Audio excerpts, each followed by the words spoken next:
Hi, this is Jason Yormark, and welcome to another episode of the Socialistics podcast. I'm really excited about our guest today, a little bit different than what we've done. Her name is Liang, and she is what we would call a influencer, perhaps micro-influencer. I know that word can have a little bit of a negative connotation, but I promise you that she's the real deal. I've been wanting to talk to her about her ascent in this world and what she's doing with it. But Liang, welcome to the show.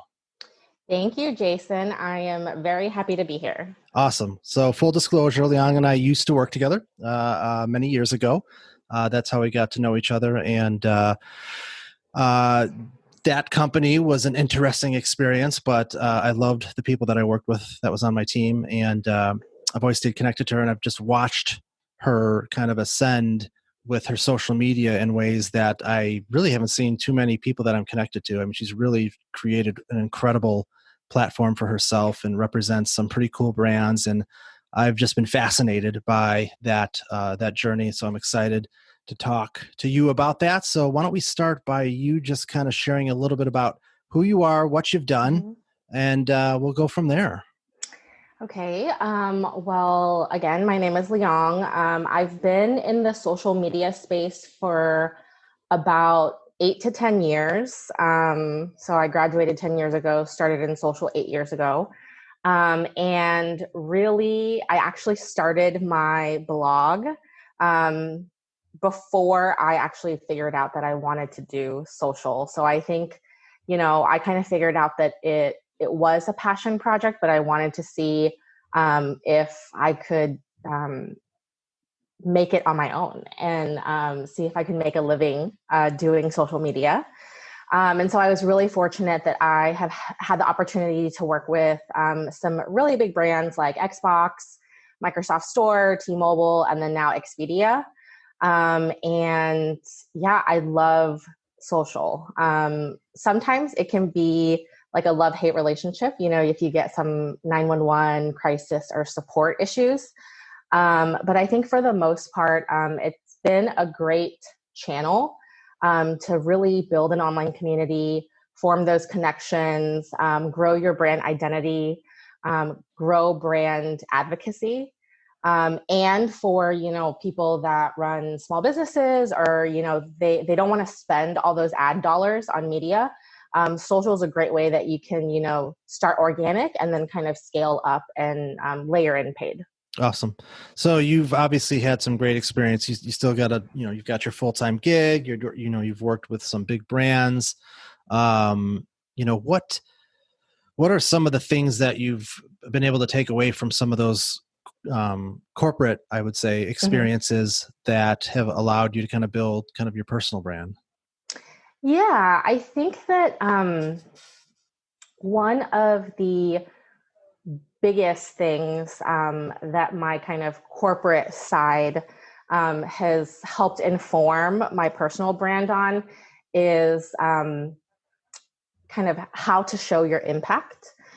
So I think, when you start out as an influencer or a blogger, it's kind of like you don't know what you don't know. And this is probably if you start out in most things, you don't know some of the things that someone who maybe has 3 to 5 years of experience knows, and you're not looking out for those things. You're not paying attention to those things. And when I started working in social media as my day job, I realized, wow,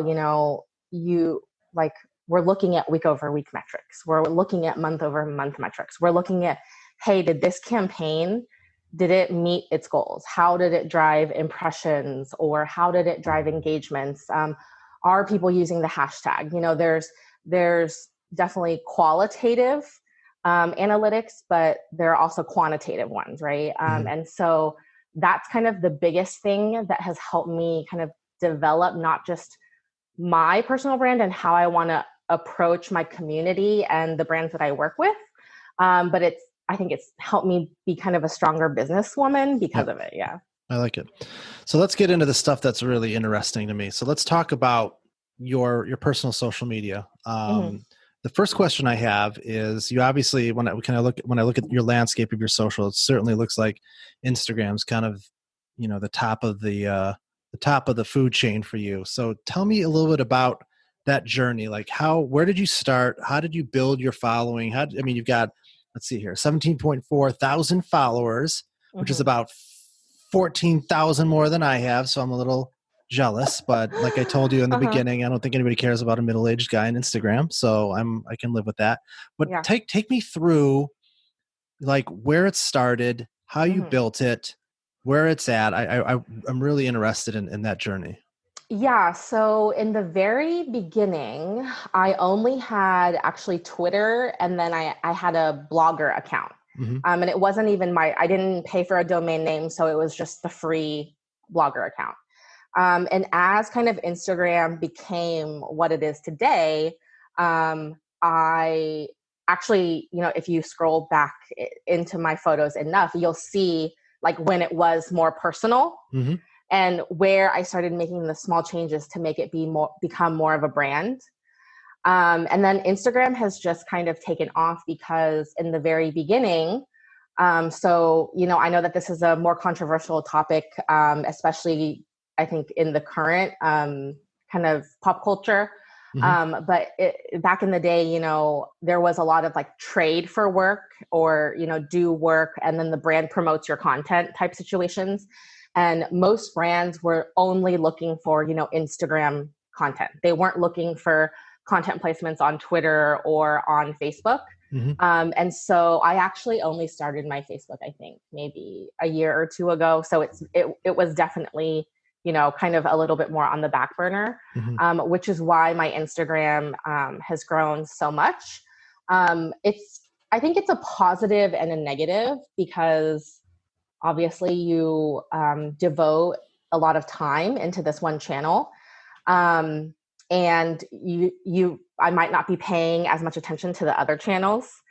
But the good thing is also that kind of I remember, I don't know, small businesses that, maybe I have worked with along the way that like kind of I feel like we all grew up together, like we all became this new brand that we are now together. Hmm. And so it's just been a great like journey, like walking along with other brands and seeing them grow and seeing yourself grow.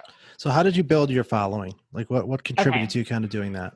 Yeah. So in the beginning, I'm not going to lie, like I was totally clueless. I think two components made me really, really successful in the beginning. One is getting very local and networking locally. Hmm. And so that means, getting invited to the PR, like trying to figure out, what are the top PR firms in Seattle?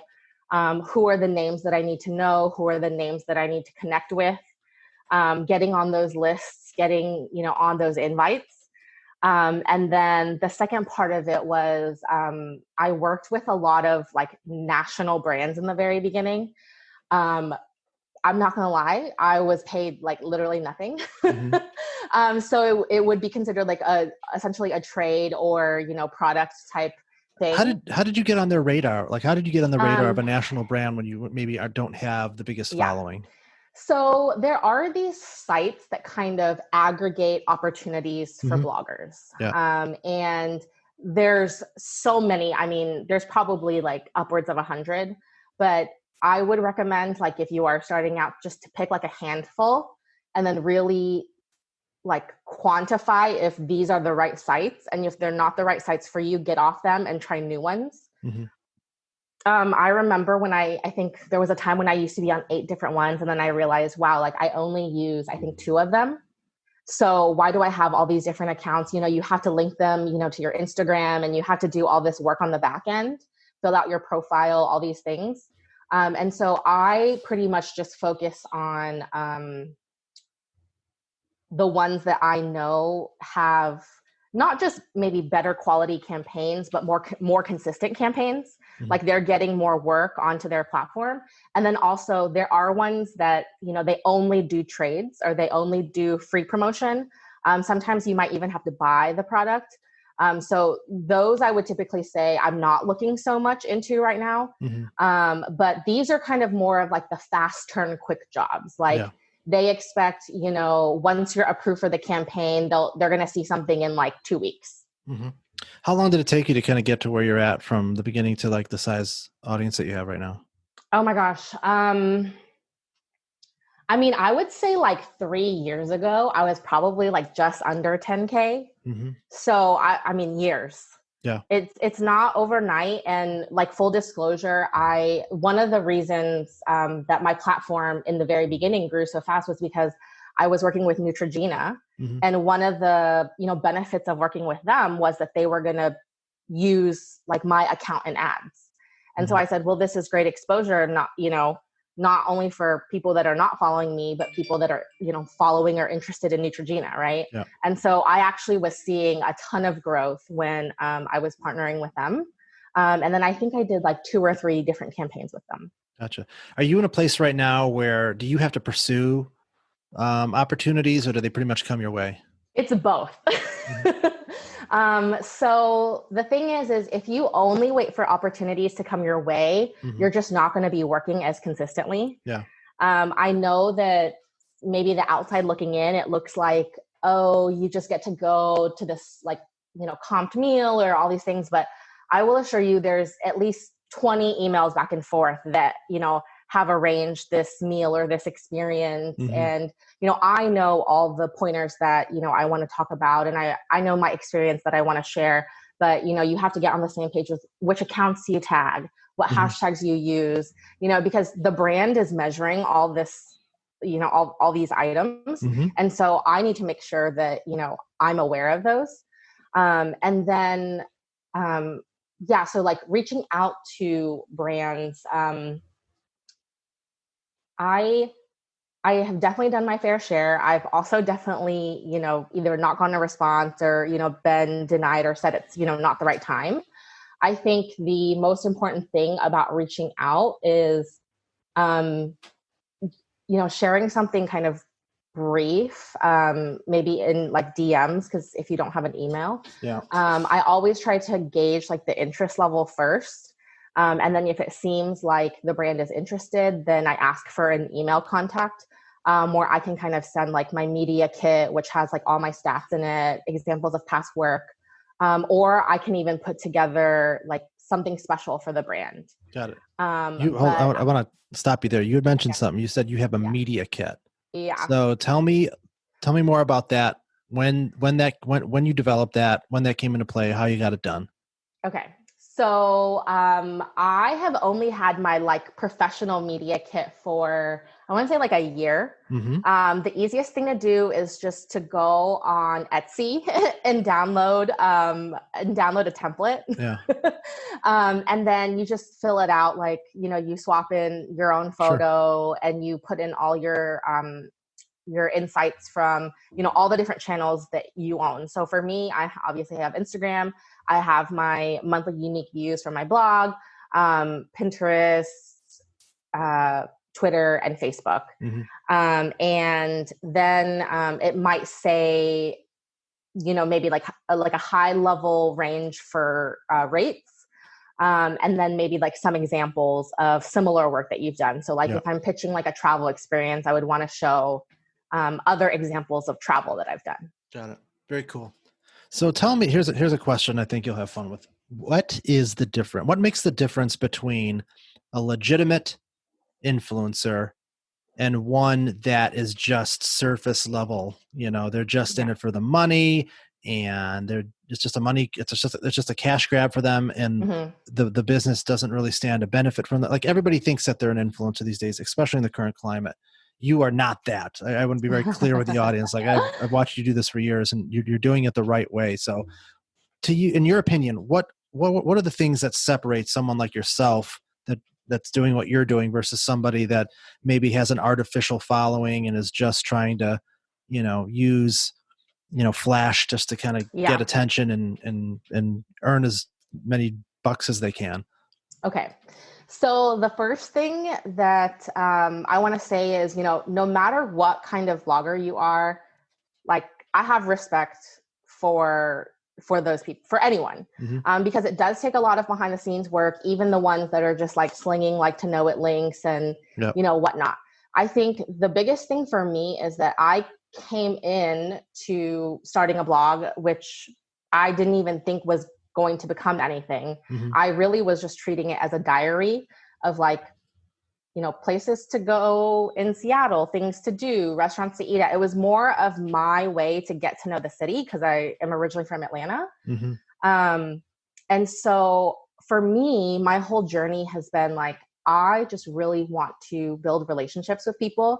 And I want to find that synergy between myself, my brand, the other brands that I work with, my followers, other bloggers, like no matter who it is, I just want to create that relationship and develop that synergy. Mm-hmm. I've always put that as number one.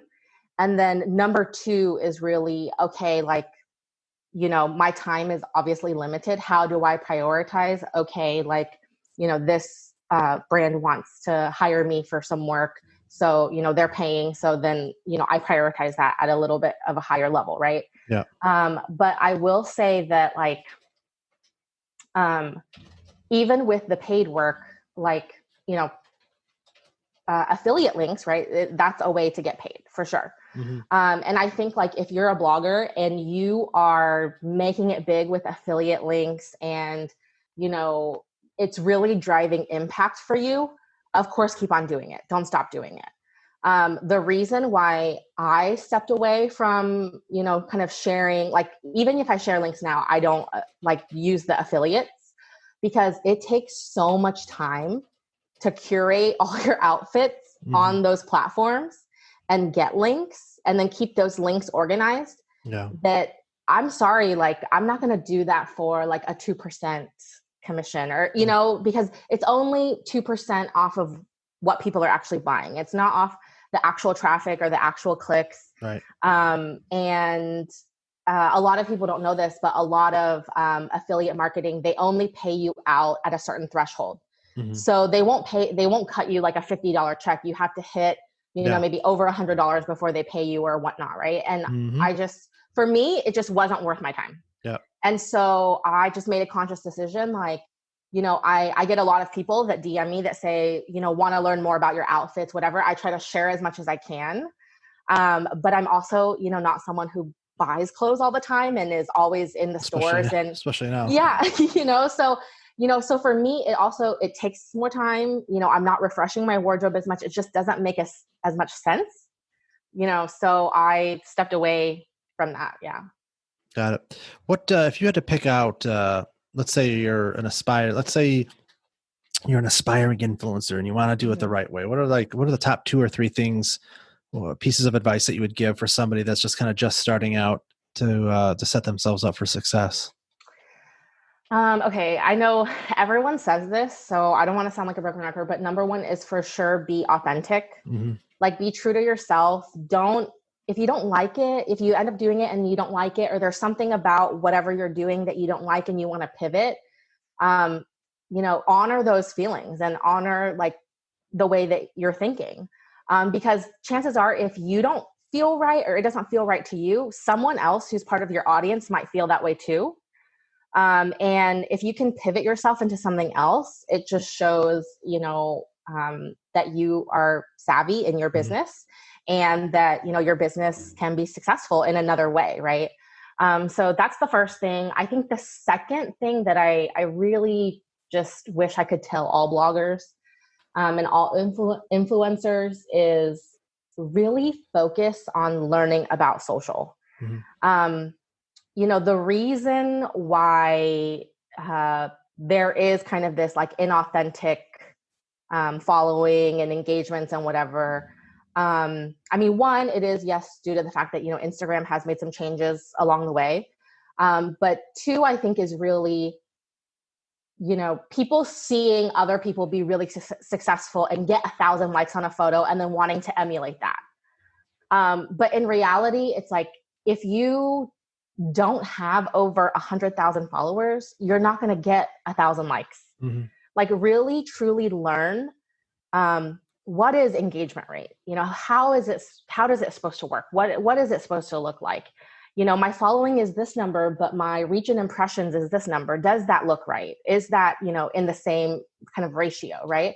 Because it's not a 1-for-1. And so that would kind of be my second thing. And then my third thing, I know that it's hard in the beginning. I mean, I'm not going to sit here and say like I never, have taken product and done work or have done trades. Mm-hmm. But I think in the beginning, you tend to want to work with as many people as possible. Mm-hmm. And you just will kind of take anything. So my advice there would be to like really consider if that brand is the right fit for your business. Yeah. Don't just, sling product to sling product, or don't just, talk about it to talk about it. Make sure that it's the right fit for you, that it's, you can actually use this product like in your daily life or, whatnot, so that it does feel right. And, 5 years down the line, when you look back at it, you're not like, oh, I was kind of, didn't feel that comfortable working with that brand. Mm-hmm. You're not regretting it. So let's take it from the other side of things, from a company's perspective. Let's say I'm a company, I come across you, I like what I'm seeing, and I want to work with you. What does that engagement look like for a company? Like, what are they having to pay you or provide you? Mm-hmm. Just kind of, I'd love for listeners that are kind of coming from that side of it to have some sense of magnitude about what it's like to work with somebody like yourself. Yeah.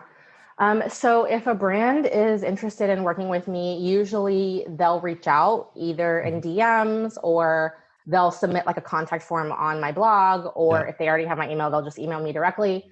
And they will share, so usually they start pretty high level too. They'll just ask, are you open for a collaboration, between these and these months? Or within the next 3 months or something. Mm-hmm. And then I will usually reply back, and say either I'm interested and I can take on the workload, depending on what it is, or I'll say, this timeline doesn't quite work, but I can, adjust it for another month and see if they, still want to work with me. Usually after I say that I'm interested, I'll ask a lot of questions about the campaign itself. So what is kind of like the messaging? What's the kind of high level goal? And then that's kind of where the conversation where you want to broach, like if there's any media budget. Mm-hmm. So, budget for you to go and create content, budget to boost the post on Instagram. Yeah. You kind of want to get, it's kind of a way for the creator to know like, okay, this brand is really, like they've set aside this budget for this campaign. It sounds like it's going to be successful. And then I usually say, sounds great, or, would love to learn more. And then maybe we'll jump on a call. There might be some conversations around, how do you see this campaign coming to life on your channel?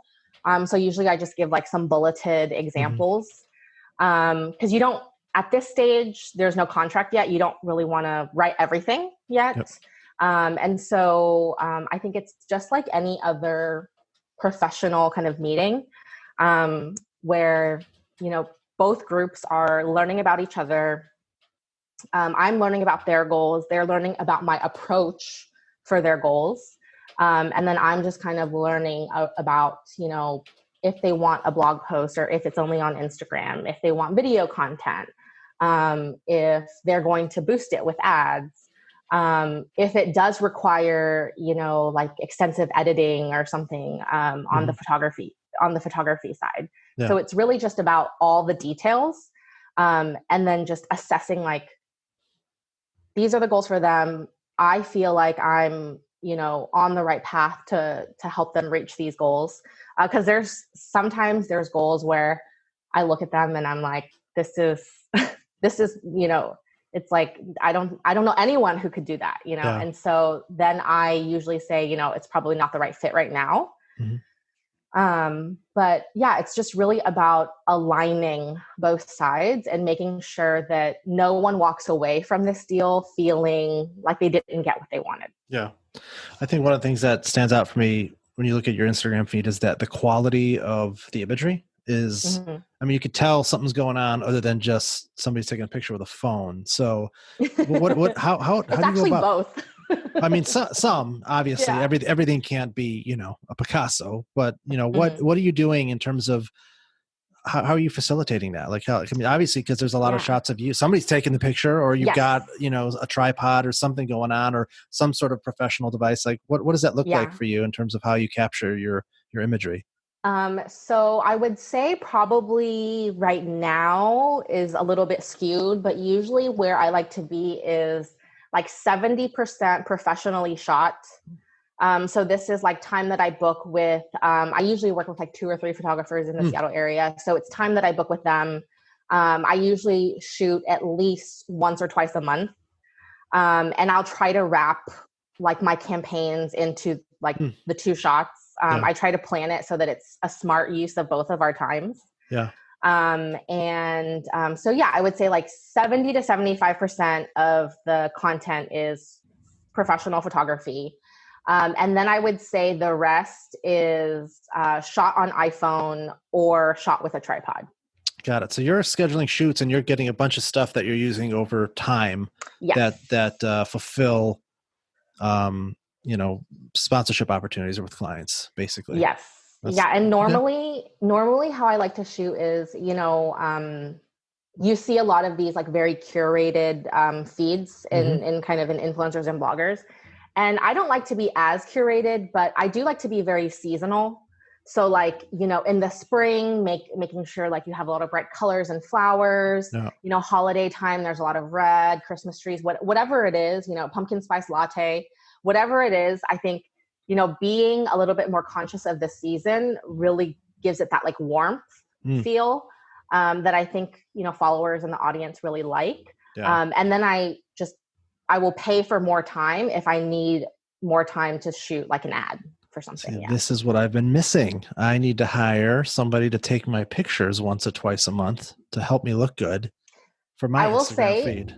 Yes. So content quality, right, it's a huge factor in metrics, like so how things perform on social. Yeah. Oh, so.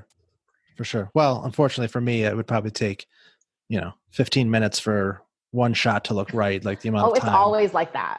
Honestly, sometimes I look at the photos from my photographer and one will look amazing. And then like the next 50 photos will just be like, thank God for digital. 34 years ago, that would be a lot more difficult to deal with.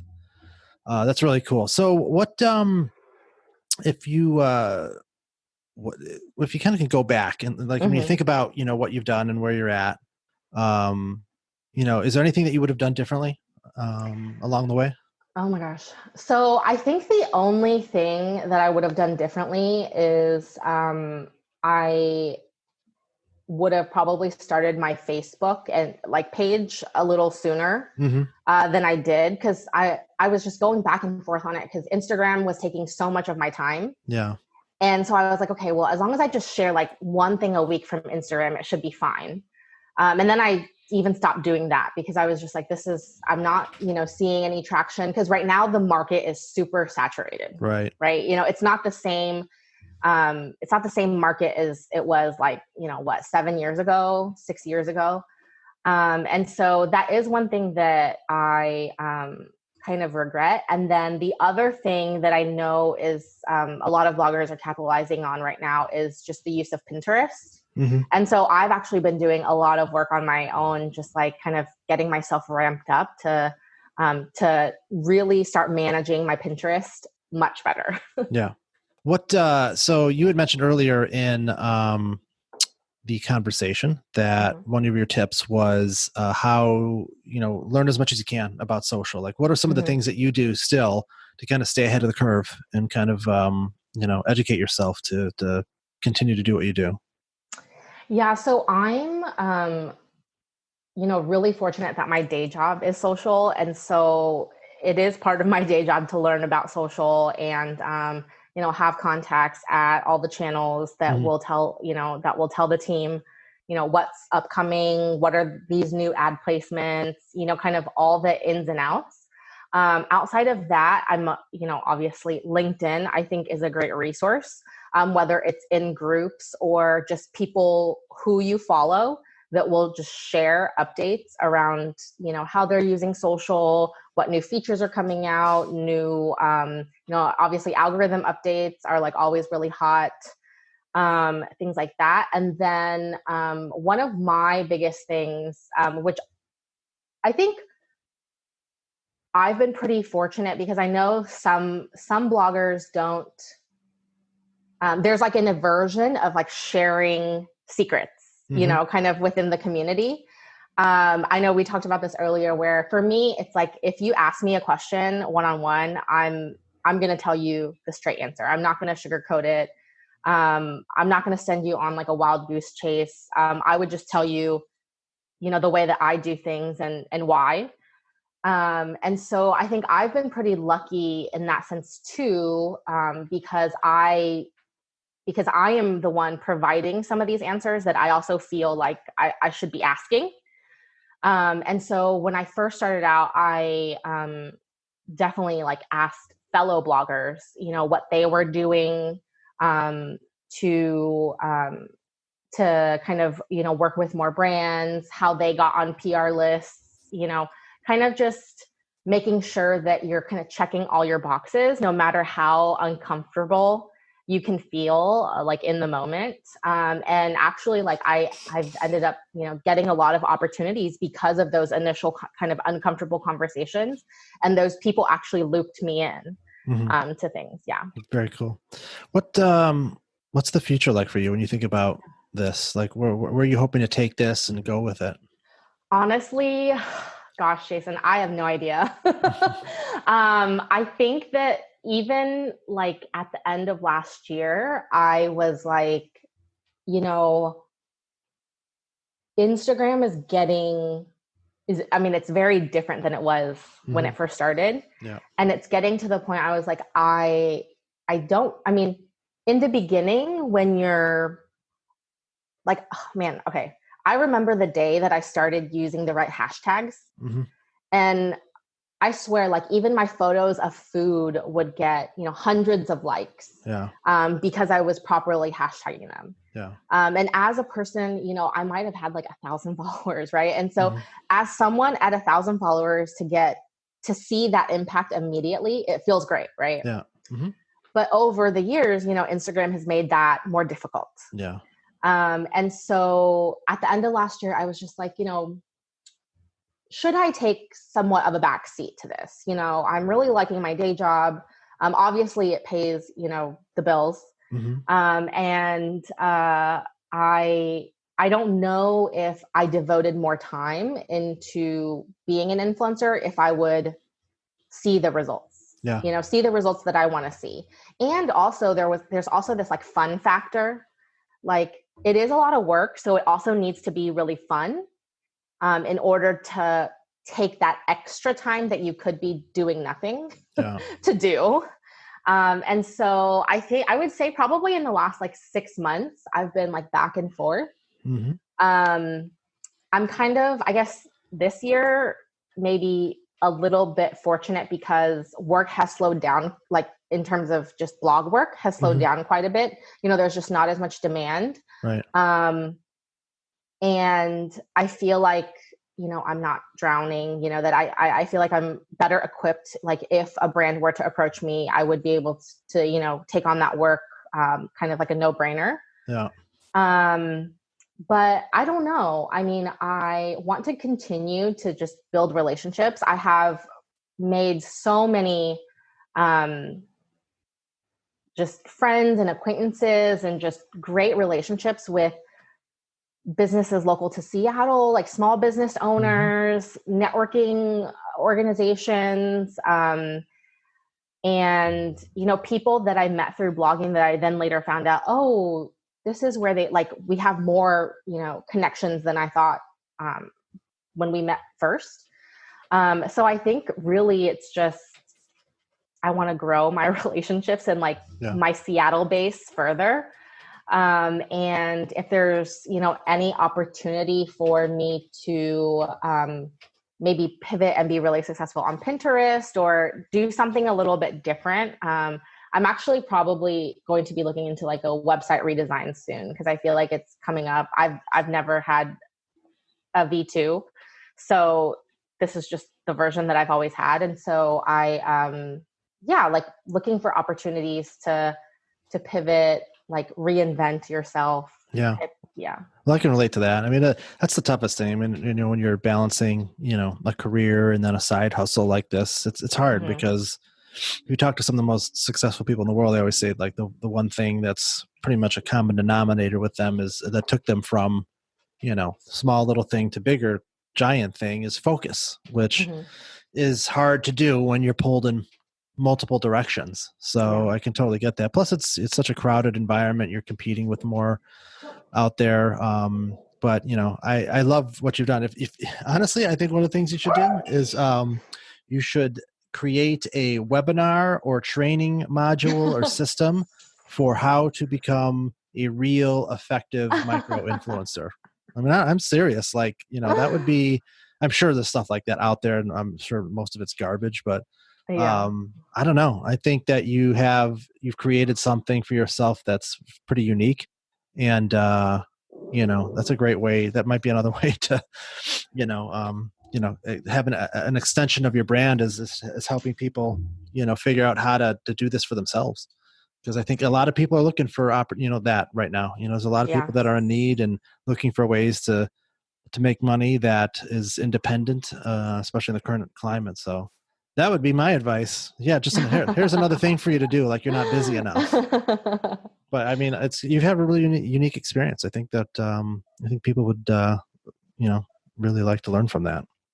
Yeah, and I think I know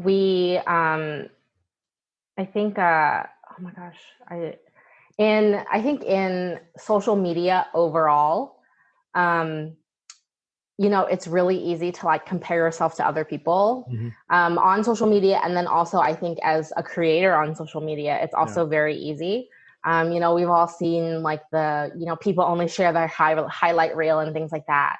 And I think, I mean, the one thing that has kept me really grounded is, of course, when you see someone else get a campaign that maybe you didn't get or something, there's always that initial like, ooh, oh my gosh, how did that person get it? Right. Mm-hmm. But I've been really grounded in the fact that, I just tell myself it wasn't the right fit, or, they might reach out to me next time or something. Mm-hmm. I always tell myself, instead of kind of like beating up on yourself, I always give myself like, okay, it wasn't the right timing or it wasn't the right fit.